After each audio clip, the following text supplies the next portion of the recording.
मैं सच्ची कहानियाँ सुनाना पसंद करता हूँ, झूठ बोलने से बचता हूँ। मैं आपको 3-4 छोटी छोटी कहानियाँ सुना रहा हूँ। ये सारी कहानियाँ सच्ची हैं, 1-1% सच्ची हैं, पर मैं किसी का नाम नहीं लूँगा। जिनकी कहानी है उनका नाम नहीं लूँगा, उनकी प्राइवेसी का मामला है। पर हाँ, सच्ची कहानियाँ हैं। अच्छी बात है कि इन कहानियों के किरदार हम लोग नहीं बने, ईश्वर करे हम कभी ना बने, लेकिन कहानियाँ सच्ची हैं। जब मैं दिल्ली आया था 1990 में, मैं हरियाणा के एक शहर से, भिवानी से दिल्ली आया था पढ़ने के लिए। मेरे ड्रीम कॉलेज में हंसराज भी एक था, पर मेरा संयुक्त से मेरा एडमिशन जाकिर हुसैन में हुआ। मेरे अंक ठीक थे, यहाँ हो सकता था, पर मैं तो नई दिल्ली स्टेशन पे उतरा, बाहर निकला, पता लगा वहीं एक कॉलेज है, वहीं एडमिशन ले लिया मैंने। तो लोगों ने कहा कि यार कैंपस बड़ा अच्छा होता है। मैंने कहा क्या फ़र्क पड़ता है, कॉलेज कॉलेज होता है, छंडो, यही छंडो में सिखाने आया हूँ आप लोगों को। ठीक है, स्टेशन से निकले वहीं कॉलेज है, मैंने घर जाना होगा तो आराम से कॉलेज से निकल जाएंगे, क्या रखा है कैंपस में। पर मेरा एक दोस्त जो मेरे साथ ही आया था उसी शहर से, उसने एडमिशन हंसराज कॉलेज में लिया। मैं और वो स्कूल के डिबेटर्स थे, डिबेटिंग में हम लोग स्कूल टाइम से काफ़ी एक्टिव थे। डीयू में आए तो यहाँ भी एक्टिव रहे। डीयू में मैंने करीब 5 साल डिबेटिंग की और मेरा ख्याल है कि लगभग 300-400 डिबेट्स मैंने जीती होंगी डीयू में, कुछ हरी भी होंगी, लेकिन मैंने खूब डिबेट, वो मेरा दरअसल दाना पानी था, रोजी रोटी मेरी वही थी कॉलेज के दिनों में। घर से पैसे मैं लेता नहीं था, मिलते भी नहीं थे, देना क्या था, ऐसी स्थिति भी नहीं थी उस समय मेरे घर में कि मिल सके। तो डिबेटिंग मेरा रोजगार था, एम्प्लॉयमेंट था मेरा, उससे काम चल जाता था आराम से। उसका भी चल जाता था, वो हंसराज से था, मैं जाकिर हुसैन से था। हम खूब डिबेट्स में मिलते थे। अक्सर ट्रॉफी या तो हम जीतते थे या वो जीतता था, कोई भी जीते रूम पे ही आती थी, क्योंकि हम रूममेट्स थे, एक साथ ही रहते थे। वो मुझसे योग्यताओं के मामले में 21 था, बल्कि अगर वो 21 था तो मैं 15 ही रहा हूँगा या 12 रहा हूँगा, 22 या 21 तो नहीं रहा हूँगा, मुझसे बेहतर था योग्यताओं में, बड़ा अच्छा व्यक्ति था। ग्रेजुएशन के बाद मैंने एमए हिंदी साहित्य में एडमिशन लिया, जबकि बीए ऑनर्स हिस्ट्री में किया था मैंने। उसने तय किया कि वो कुछ और करेगा, प्रोफेशनल कोर्स करेगा, नौकरी करेगा, तो वो चला गया दिल्ली से। मैं दिल्ली में रहा। फिर मैं एमए के बाद तैयारी करने लगा यूपीएससी की। तब तक मैं यूजीसी जेआरएफ कर चुका था। पहला अटेम्प्ट दिया, प्रीलिम्स हो गया। मेंस मेरा 96 के मेंस की बात कर रहा हूँ, मेंस शुरू होने वाला था, 2 दिन रह गए थे। करीब 10 दिन पहले वो मेरे पास आया हुआ था दिल्ली में, मिलजुल के अच्छे से बात कर गया था। उन दिनों उसका एक प्रेम संबंध कहीं हमारी ही एक मित्र के साथ चल रहा था। हम सब दोस्त थे, तो उनमें से 2 लोगों का आपस में का अफेयर था। मुझे नहीं पता क्या हुआ, लेकिन मेरे मेन एग्ज़ाम से 2 दिन पहले रात को 12 बजे एक फ़ोन आया और ये बताया गया कि मेरे दोस्त ने फंदा लगा के अपनी जीवन लीला समाप्त कर ली है। वो दिल्ली से दूर था कहीं, और जिस व्यक्ति के बारे में मेरी राय ये थी कि उतना जीवट वाला व्यक्ति कोई हो नहीं सकता, जो ज़िंदगी से हार सकता ही नहीं, जिसके होने से कई लोग हमेशा जीता हुआ महसूस करते हैं, वो चुपचाप एक बंद कमरे में ज़िंदगी से हार गया। मैं आज तक नहीं समझ पाया कि ऐसा कैसे हुआ। बाद में टटोला, उसके पेरेंट्स से बात हुई, भाई से बात हुई, उन्होंने उसकी याद में एक सोशल वर्क शुरू किया ताकि किसी और बच्चे को ऐसा ना करना पड़े। तो जो हल्का हल्का अनुमान हुआ वो है कि शायद कुछ ऐसा था रिलेशनशिप में जो नहीं संभल पाया था, और रिश्ता टूट ना जाए इसका दबाव बहुत ज़्यादा था, और वो दबाव झेल नहीं पाया। इस उम्र में ऐसा फेज़ आता है, कई बार आता है। ये एक कहानी है, हंसराज कॉलेज से ही जुड़ी है, इसलिए मैंने सोचा कि वहीं से बात शुरू करूँ। नाम जैसा कि मैंने कहा मैं नहीं बताऊंगा, तो नाम बताने का मतलब भी नहीं। और वो जिसकी मैं कहानी सुना रहा हूँ, आप लोगों के जन्म से पहले की बात है। आप तो सब 21वीं सदी वाले बच्चे होंगे ना, जेन ज़ी होंगे आप सब लोग, तो ये तो बहुत पुरानी बात है। एक दूसरी कहानी सुनाता हूँ। मैं आपको 2-3 कहानियाँ सुनाऊंगा, फिर उन सबका सार निकाल लेंगे एक साथ हम लोग।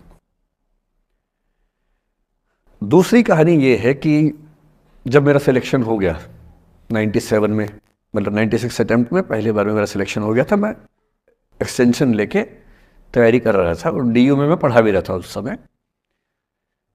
तब मैं शायद डीएवी कॉलेज में था या अग्रसेन को, मैं 2 जगह पढ़ाया डीयू में, तो उनमें से किसी कॉलेज में पढ़ा रहा था उस समय में। तो उस समय एक लाइब्रेरी है कैंपस में ही, सेंट्रल रेफरेंस लाइब्रेरी, आप जानते होंगे, CRL बोलते हैं, जो विवेकानंद जी की स्टैच्यू है उसके सामने ही वो लाइब्रेरी है। उस लाइब्रेरी में नीचे सब बैठ के पढ़ते हैं और टॉप फ्लोर पे रिसर्च फ्लोर है जहाँ MPhil PhD वाले बच्चे पढ़ते हैं। मैं उस समय शायद PhD कर रहा था या MPhil खत्म हुई थी, वहीं बैठता था, पढ़ता था रोज़। कई दोस्त पढ़ते थे हम लोग वहाँ। हम सुबह 8 बजे लाइब्रेरी खुलते ही वहाँ घुसते थे, रात को 1 बजे निकलते थे लाइब्रेरी बंद होने के समय। तो वहाँ एक छत थी, छत पे छोटी सी कैंटीन थी जहाँ हम लोग जब जब बोर होते थे दिन में 3-4 बार जाके चाय पीते थे। चाय पी ली, बिस्किट खा लिया, थोड़ी गप्पे मार ली, वो सब वहाँ करते थे। तो वहाँ मेरे बहुत सारे दोस्त थे, उनमें से कई लोग अब बहुत सीनियर सिविल सर्वेंट्स हैं, कुछ लोग प्रोफेसर्स हैं डीयू में। 2 बच्चे थे मुझसे जूनियर, 3-4 साल जूनियर थे, बड़े प्यारे बच्चे थे। मुझे उस समय तक पढ़ाई लिखाई का शौक अच्छा खासा हो गया था, तो वो रोज़ मेरे साथ बैठते थे केवल बात करने के लिए। किसी मुद्दे पर बहस करनी है तो बहस होती थी, समझते थे। फिर मुझे पता लगा कि वो दोनों रिलेशनशिप में हैं, रिश्ते में हैं, दोनों ने शादी भी कर ली। उनकी योजना डीयू में पढ़ाने की थी या सिविल सर्विस की भी थी, शायद, पता नहीं। मेरा इंटरेक्शन बहुत ज़्यादा उसके बाद रहा नहीं उनसे, क्योंकि मैं सर्विस में चला गया था। इतने जिज्ञासु बच्चे थे दोनों, इतने जिज्ञासु कि उनसे मिलकर तबीयत खुश हो जाती थी, कि हर चीज़ जानने का मन करता था उनका, हर विषय पढ़ने का मन करता था। एकदम जीवन से भरे हुए बच्चे, आंखों में चमक ऐसे। फिर दोनों की शादी हुई तो मैं शादी में जा नहीं पाया, क्योंकि मेरा रिश्ता सिर्फ लाइब्रेरी में 1 घंटा गप मारने वाला था, उससे ज़्यादा था नहीं रिश्ता उनके साथ। फिर सुनता रहता था कि मैं सब बढ़िया चल रहे, पढ़ाई कर रहे हैं, तैयारी कर रहे हैं।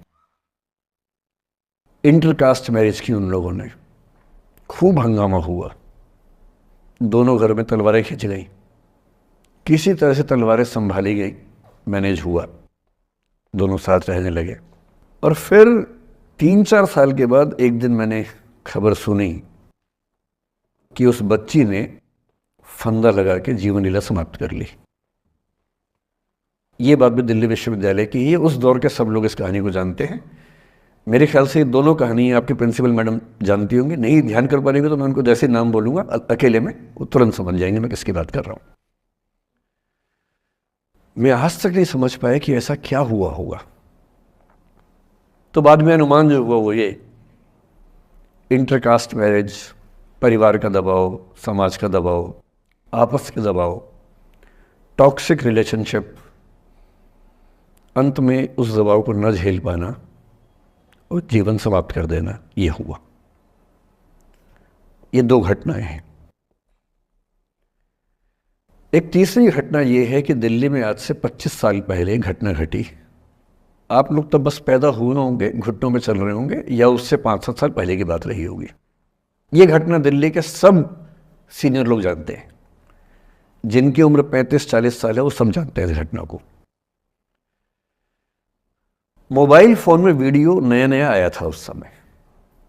अब तो आपके हर फ़ोन में वीडियो है, अब तो सामने भी है, ताकि आप वैसा वाला मुंह बना के सेल्फी खिंचवा सके। पाउट बोलते हैं ना, मैं उसको देसी भाषा में सूअर जैसा मुंह बोलता हूँ, और वैसा ही बनता भी है, क्यूट क्यूट सा सूअर जैसा मुंह बना के लोग सेल्फी खिंचवाते हैं, उसको बोलते हैं पाउट। तब तो कैमरा फ़ोन में पहली बार आया था, तब लोग अभ्यस्त नहीं थे। अब जैसे आप लोग कितने अभ्यस्त होंगे, हम भी होने लग गए अब तो। अब हम किसी से बात करते हैं तो हम ये एज्यूम करके चलते हैं कि उसने फ़ोन में कुछ ना कुछ ऑन कर रखा होगा, या तो आवाज़ रिकॉर्ड करेगा या वीडियो बनाएगा। तुम कितने केयरफुल होकर बोलते हैं, कितने कॉन्शियस रहते हैं। और सर्विलांस सोसाइटी की सबसे बुरी बात यह है कि हम हमेशा चौकन्ने रहते हैं, हम सहज हो ही नहीं पाते।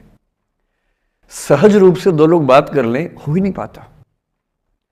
तो मैं तो अपने ऑफिस में कई बार ऐसा करता हूँ, जब हम 3-4 लोग बैठते हैं इनफॉर्मल बातचीत के लिए, हम सब अपना अपना फ़ोन कमरे के बाहर छोड़ के आ जाते हैं, फिर 2 घंटे बात करते हैं, इस भय से मुक्त होके कि कहीं कोई रिकॉर्ड तो नहीं कर रहा। ये हालत है आज की। उस ज़माने में तो फ़ोन थे। मोबाइल फ़ोन आया था भारत में लगभग 1995 के आसपास पहली बार। बड़ा महंगा था, 16 रुपये प्रति मिनट इनकमिंग, 16 रुपये प्रति मिनट आउटगोइंग, ये रेट से उस समय। और फ़ोन वो थे जिनसे आप कील भी ठोक सकते हैं, वैसे वाले फ़ोन थे, बटन वाले फ़ोन थे। नोकिया एक कंपनी थी, उसके फ़ोन हुआ करते थे। उसके 4-5 साल के बाद क्या हुआ, पहली बार किसी कंपनी ने फ़ोन में कैमरा लगा दिया। ये बात उस समय के लोग नहीं समझते थे। जब भी नई तकनीक आती है उसको समझने में टाइम लगता है। जो पहले समझते हैं फ़ायदा उठा लेते हैं, जो थोड़ा लेट समझते हैं वो उसका नुकसान उठाते हैं। उस समय दिल्ली के एक प्रसिद्ध स्कूल में 11वीं-12वीं क्लास के 2 बच्चों में आपस में कोई रिलेशनशिप रही होगी। वो दोनों किसी ऐसी सिचुएशन में थे जो सिचुएशन बहुत ही प्राइवेट किस्म की थी, बहुत निजी किस्म की थी, जिसको पब्लिक नहीं कर सकते। कुछ फिजिकल रिलेशनशिप जैसा मामला था। उस दुष्ट लड़के ने लड़कों के इतिहास को कलंकित, लड़कों का इतिहास वैसे भी कलंकित ज़्यादा है, उसे और कलंकित करते हुए उस पूरे सिचुएशन का वीडियो बना लिया। ऐसे मामलों में दुर्भाग्य है, मैं लड़का हूं इसलिए लड़के पवित्र थोड़ा ना हो जाएंगे। लड़का है, इतिहास कलंकित तो है, उसका वीडियो बना लिया और दुष्टता का चरम स्तर निभाते हुए वो वीडियो अपने एक दोस्त को शेयर कर दिया। ये कहे कि किसी और को दिखाना मत, जैसा कि होता है अफवाहों की दुनिया में। हर अफवाह एक व्यक्ति एक को ही बताता है, ये कह के किसी और को मत बताना, और अगला व्यक्ति भी अगले को यही कह के बोलता है किसी और को मत बताना। और इस तरह से पूरे शहर को खबर होती है और सबको लगता है कि सिर्फ मुझे पता है। वो वीडियो फैल गया। नए नए फ़ोन आए थे, पर वो फ़ोन कम लोगों के पास थे, कैमरे वाले फ़ोन। तो फ़ोन से कितना फैलता, ज़्यादा नहीं फैला। लेकिन उस समय दिल्ली की एक कुख्यात मार्केट हुआ करती थी, पालिका बाज़ार, अभी भी है, पर तब वो कुछ और कामों के लिए कुख्यात हुआ करती थी। अब तो कपड़े मिलते हैं, तब कपड़ों के साथ कई चीज़ें और मिलती थी वहाँ। जैसे गंदी फिल्मों की सीडी चाहिए हो तो वहाँ मिलती थी, ग्रे मार्केट में, चोरी छिपे। इस वीडियो को सीडी में कन्वर्ट करके लोगों ने वहाँ से खरीदा, लाखों करोड़ों की संख्या में। नए नए टेलीविज़न चैनल प्राइवेट आए थे, और प्राइवेट टीवी चैनल को खबरों की भूख इतनी होती है कि वो खबर के लिए जान दे सकता है और जान ले भी सकता है किसी की। 24 घंटे इस खबर पे, इस चीज़ पर खबरें चल रही थी सारे चैनल्स में कि ये वो लड़का है जिसने ऐसा किया, ये वो लड़की है, ये वो स्कूल है, इस स्कूल की प्रिंसिपल से बात करेंगे, इससे बात करेंगे।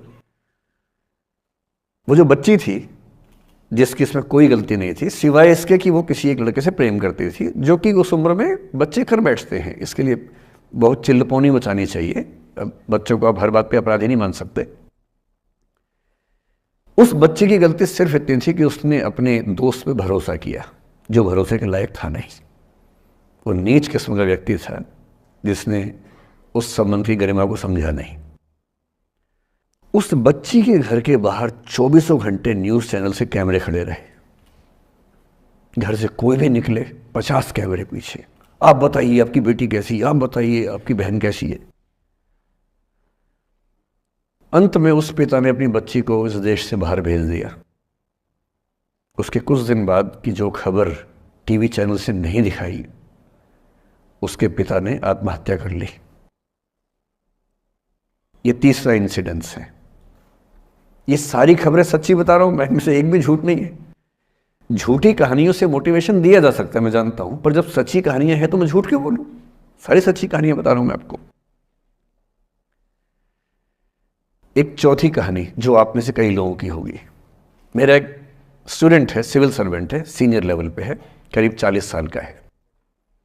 उसने आज तक शादी नहीं की। क्या उसकी शादी करने की इच्छा नहीं थी? पूरी इच्छा थी। फिर क्यों शादी नहीं की? भाई कुछ लोग तो होते हैं कि शादी करनी ही नहीं, कोई मिशन है। योगी जी हैं, मोदी जी है, ठीक है, उनका तो मिशन है। ममता जी है, उनका मिशन है। पर जिसका जीवन में ऐसा कोई मिशन नहीं है और जिसको प्रेम करने का मन भी करता हो, वो तो शादी करता है आमतौर पे। उसने शादी क्यों नहीं की जानते हैं? जब वो 25-26 की उम्र में था, जब वो मेरा विद्यार्थी भी था, एक दिन मेरे पास आके बोला कि सर एक बात करना चाहता हूँ। मुझसे मेरे स्टूडेंट्स ऐसी बातें खूब करते हैं पर्सनली आके, अब तो मैं टाइम कम दे पाता हूँ, पहले तो ये सब होता रहता था क्लास के अलावा। एकदम रोता हुआ आया, आंखों में आंसू भरे हुए बहुत सारे। मैंने क्या हो गया भाई? तो फिर उसने किसी का नाम बताया कि सर वो भी मेरी स्टूडेंट थी, कि सर उसके साथ रिलेशनशिप थी, उसने धोखा दिया है मुझे। अच्छा, धोखा देने वाली कहानियाँ मुझे बहुत अपील नहीं करती। मेरा मानना है कि दोनों पक्षों की गलतियाँ होती हैं। आप केवल अपने पर्सपेक्टिव से सोच सोच के धोखा करते रहते हैं, ऐसा थोड़ा ना होता है भाई। कुछ तो मजबूरियाँ रही होंगी, कोई यूं ही बेवफा नहीं होता, कुछ तो वजह होगी ना। आप थोड़ा उसकी वजह, उसका भी तो, उसकी कहानी भी तो सुनिए। और मैं जब जब दोनों कहानियाँ सुनता हूँ मुझे लगता है कि मामला ग्रे है। आप किसी एक पे उंगली उठा ही नहीं सकते कि इसने ऐसा किया। दोनों की गलतियाँ होती हैं, ऐसा थोड़ा कि एक की होती है। बहरहाल इन भाई साहब को ऐसा लगा कि धोखा हो गया उनके साथ। तो मैंने कहा चलो कोई बात नहीं यार, हो गया तो हो गया, तू नहीं कोई और सही, ऐसा क्या है। इतनी बड़ी दुनिया है, 8 अरब की आबादी अब है, उस समय भी 6-7 अरब तो थी। मैंने कहा 3.5 अरब 350 करोड़ में कोई तो होगी तुम्हारे लिए, ऐसा क्या है, कोई और देखेंगे। पर वो थोड़ा ज़्यादा सेंटिमेंटल था उस समय। धीरे धीरे पता नहीं उसके मन में क्या बैठ गया, उसके मन में ये बैठा कि दुनिया की सारी लड़कियां धोखेबाज होती हैं। ऐसे मूर्खों की कमी नहीं है दुनिया में, ऐसे बहुत मूर्ख हैं। दर्शन की दुनिया में इसे अवैध सामान्यीकरण कहते हैं, इलिसिट जनरलाइजेशन। इसका मतलब बहुत छोटे सैंपल के बेस पे ये समझ लेना कि ये थियरी पूरे ब्रह्मांड पर लागू होती है। एक लड़की ने धोखा दिया, मान लीजिए धोखा दिया, धोखा इसने दिया कि उसने दिया कि किसी ने दिया, जो भी कहानी हो, एक सैंपल से ये मान लेना कि सब ऐसे होते हैं। और उसके बाद से उसने कम से कम 10 बार कोशिश की, 10 लोगों से मिला, बातचीत की शादी के लिए। डेटिंग तो क्या करेगा 40 की उम्र में, लेकिन हाँ बातचीत करके देखा कि शायद रुचियाँ मिल जाएं, स्वभाव मिल जाए तो शादी के बारे में सोचें। हर बार 3-4-5 मीटिंग के बाद वापस हट जाता है। अब तो मैंने पूछना बंद कर दिया है। जब तक मैं पूछता था, बोलता था कि सर 3-4 मीटिंग के बाद लगता है कि ये भी वैसी ही है। मैंने कहा भूल जाओ भाई, उससे भूल जाओ, बात खत्म हो गई। उसके बच्चे घूम रहे हैं आजकल स्कूल में, अब तुम कम से कम शादी तो कर लो। वो भाई साहब आज तक अकेले हैं, और अब तो बाज़ार में मूल्य भी कम हो गया उनका, अब विकल्प भी ज़्यादा नहीं मिलते हैं। अब जो विकल्प मिल रहे हैं वहाँ उसकी रुचि और कम हो गई है। तो पूरी संभावना है कि वो जीवन अकेले ही गुजरेगा उसका। एक अंतिम एग्जाम्पल देके फिर मैं निष्कर्ष की तरफ बढ़ूंगा। मैं एक आईएएस ऑफिसर को जानता हूँ, 2 आईपीएस को जानता हूँ, बहुत योग्य लोग, देश के सबसे अच्छे संस्थाओं से पढ़े हुए लोग, प्रॉपर आईएएस प्रॉपर आईपीएस में नौकरी करने वाले लोग, और इन तीनों ने अपना जीवन समाप्त कर लिया नौकरी में रहते हुए। क्यों? क्योंकि नौकरी और घरेलू जो दुविधाएं थी उनको झेल नहीं पा रहे थे, ना झेल पा रहे थे, ना भूल पा रहे थे। लेट गो नहीं कर पाए तो गिव अप कर दिया। और इसलिए मुझे अक्सर लगता है कि जितनी चीज़ें हम सिखाते हैं बच्चों को, हिस्ट्री, इकोनॉमिक्स, लिटरेचर, वो सब ठीक है, उनका भी महत्व है। शायद उससे ज़्यादा महत्व इस चीज़ का है कि ये समझें कि अपने इमोशंस को कैसे मैनेज करना है। जब जीवन में ऐसा लगे कि सब खत्म हो गया है, जब जीवन में लगे कि बहुत टॉक्सिक किस्म की लाइफ हो गई है, उससे बाहर कैसे निकलें, शायद ये सबसे महत्वपूर्ण लेसन होता है जो हम सबको सीखना चाहिए। मैंने कहीं से सीखा नहीं है, ना मैंने ऐसी किताबें पढ़ी हैं। हालांकि मैंने 2 किताबें मंगवाई हैं पिछले हफ्ते, पढ़ी नहीं है अभी तक, तो मैं किताबों के बेस पे नहीं जानता कैसे सीखते हैं, लेकिन ज़िंदगी से तुम सीख सकते हैं। इन कहानियों का सबका एक ही सार है, वजह अलग अलग है। एक व्यक्ति ने इसलिए अपना जीवन समाप्त किया कि वो रिश्ता उसके हाथ से छूट रहा था। एक ने इसलिए जीवन समाप्त किया कि रिश्ता बन गया था पर समाज के दबाव, घर के दबाव मैनेज नहीं कर पाए। एक ने जिंदगी भर शादी नहीं की सिर्फ इसलिए कि वो पुरानी यादों को भूल नहीं पाया। अरे एक बार गलती हो गई तो हो गई, आगे तो संभावना जीवन में है भाई, क्यों इतना हावी रखने उसी दिमाग के ऊपर। कुछ लोग देश की सबसे अच्छी नौकरी में होकर हर पैमाने पर सफलता की हर कसौटी पे खरा उतरने के बाद जीवन नहीं बचा पाए, क्योंकि दूसरों की नज़र में आप बहुत सफल हो जाए, अपनी नज़र में शून्य हो, तो फिर जीवन कैसे बने, जीवन कैसे बचे।